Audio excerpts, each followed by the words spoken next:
আমাদের ঘরে নতুন অতিথি আসছে, তাই সকাল সকাল ফোন, আমাকে নার্সিংহোমে যেতে হবে। মেয়েকে নিয়ে টোটো করে বেরিয়ে পড়লাম। যেতে যেতে জানলাম লক্ষ্মী এসেছে আমাদের ঘরে।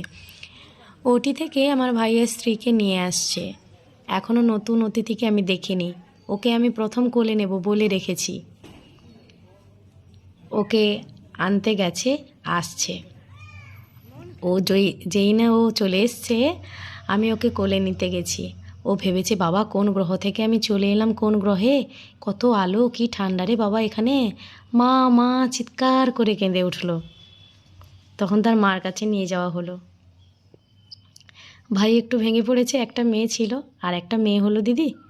কি হয়েছে তাতে? আমার মা এই যে বসে আছে, হ্যাঁ আমার মা বসে আছে, আমার মামিমা এসছেন পাশে আছে। তারপর আমাদের লক্ষ্মীকে আমি কোলে নিলাম।